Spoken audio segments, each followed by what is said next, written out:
San qanaqa savollaringiz bor? Fasad teplоизоляtsiyasini qanaqa turlari bor? 2 xil bor, suxoy, jidkiy. Xo'p, suxoy, jidkiy bilan nima farqi bor? Plus minuslari. Suxoy davomiyligi ko'p yillarga xizmat qiladi, jidkiyning muddati suxoyga qaraganda qisqaroq. Plyusi ikkalasida ham plyus, effekt, komfort. Bittasi o'rta deylik, ikkinchisi premium.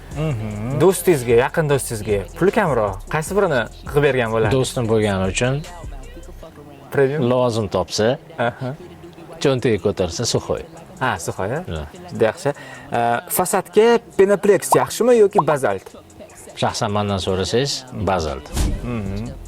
Qo'shningizga qaysi birini qilib bergan bo'lardingiz? Qo'shni bo'lgani uchun bazalt. 5 santimetrli yoki 10 santimetrli bazalt. Izolyatsiyasi bilan qaysi biri effektli bo'ladi? Ikkalasidan effekt bor. Hop. 5likda ko'ra 10li yaxshiroq, komfortliroq va uydagilarga ham cho'ntagiga ham ko'taradi deb o'ylayman hammani. Faqat uni to'g'ri tushuntira bilsak bo'ldi. Ha, tushunarli. Teplоизоляtsiya qildirganimdan keyin necha yil garantiya bera olasiz effektivligiga?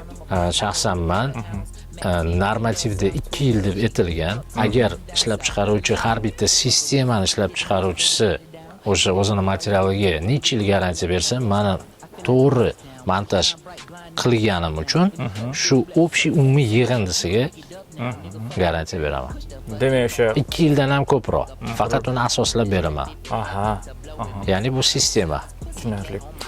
Mijozimizdan yana kelgan savol, yil oxirigacha fasadimni izolyatsiya qildirishga ulgursam bo'ladimi? Bo'ladi. Ya'ni bu ob-havoga hech qanday ta'siri yo'q. Ob-havoga ta'siri bor. Yomg'ir, qorda men tavsiya qilmayman. Aha, izolyatsiya qildirishni. Da. Sabab armirovka suvoda ham tesimingiz bor, o'shani hisobiga. Mesni ishlab chiqaruvchi +5, +30 deydi, import kelayotgan bemalol qilsa bo'ladi deydi. Endi u ham